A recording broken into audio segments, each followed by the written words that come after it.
Hey, what's going on, everyone? So, I wanted to give my thoughts and updates on the Russia-Ukraine war and what I think about more of the possibilities and whatnot, and what I'm sort of seeing when I'm looking at the Russia and Ukraine. Not too long ago, movements for Russia, I believe it was, to use a tactical nuke was legitimate to the point where I think some higher level command of the US military were well aware, and I guess in a way in standby, because the threat of actual use of nukes was very close, or still is very close. What we're seeing is a lot of these other nations, if you haven't noticed, will come out and say, we need to stop this war, we need to talk about how we can move forward and all of that stuff. And it's showing a little bit more urgency than there was before, right? There was a little bit more, I don't want to get involved with this, I don't want to be seen as picking a side. To fast forward, guys, we need to stop this now, right? That's what it looks like to me. It appears that Europe is going to have, enough energy to get them through this winter. It's going to be a bad winter, but they're going to be able to make it through. But that's only for one this time, right? But what about next time? And so we're going to have to keep an eye on that. But it does seem, when it comes to energy and food, it appears that this couple months the world will be able to make it through, although in some areas will be rocky. After that, for sure, it does seem, very uncertain, and certain countries seem to be a little bit trapped. When you look at the world and the setup, it seems that certain countries might be, at the very short end of the stick, unfortunately, right? I think right now, in regards to the war, it appears that even the US right now will be pushing, especially into the future, for Ukraine to make concessions, right? For Zelensky to stop and make concessions. The way the landscape is, if and when the Ukraine makes concessions, there will be a lot that needs to be given up, right?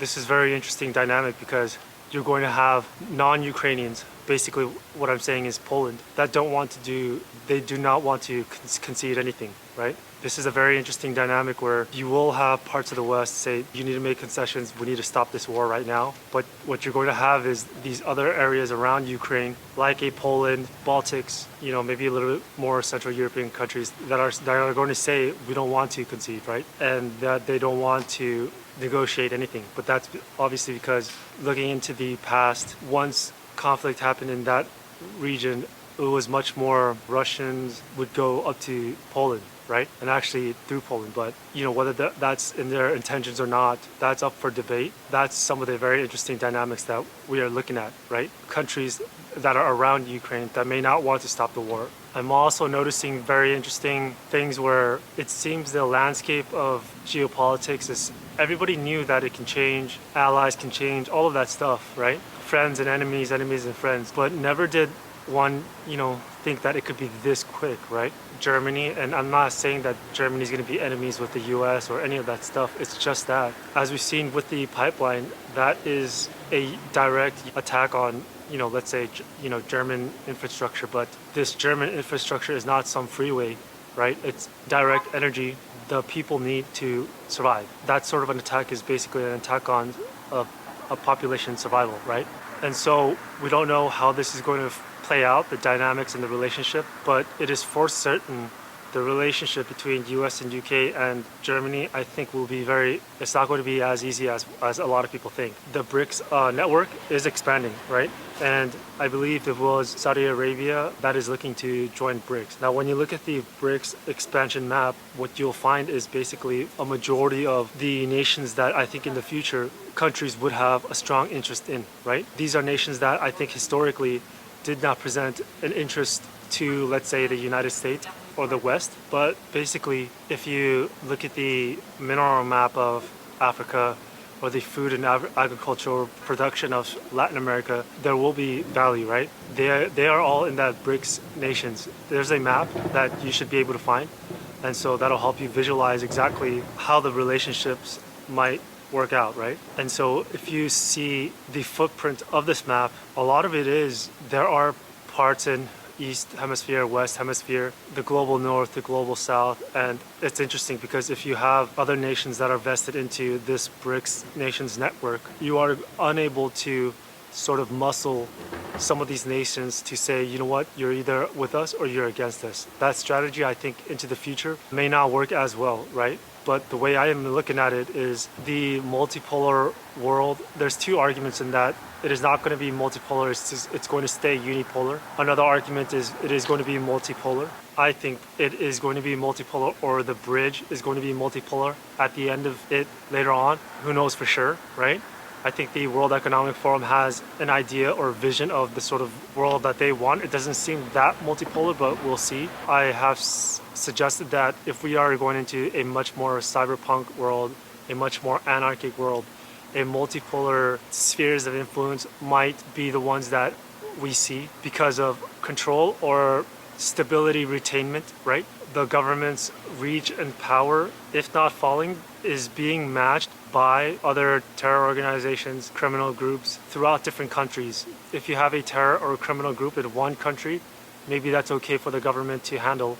But if these terror groups and criminal organizations work, with other criminal organizations and terror groups in a different country and much more international relationship, what can happen is that these governments are unable to handle that or just get taken over into an actual terror state or a narco state. What I think then would happen is that when you're looking at the payment systems, this is the reason why when the World Economic Forum or whatnot is looking at crypto payment rails and whatnot, they don't want to do that because it hinders their ability to figure out flows and different traffic of, let's say, value or money, right? They don't like things like Tornado Cash or mixers where people can basically mix their money or launder their money.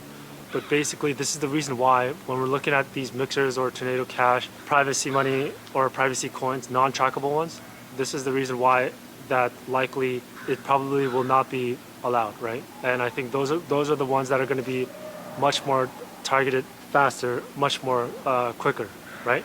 And when it comes to, let's say, trying to figure out what is going on and what is not going on, if you look at most of the government bodies, they are also using the social media like Twitter for information, just like regular civilians, right? And so I think what's going to happen is that you are going to see, just like there are private armies and whatnot, you are going to see private, intelligence companies that are going to sprout up and work in tandem with the government. If you look at the World Economic Forum document when it comes to crypto, they also talk about private and government cooperation.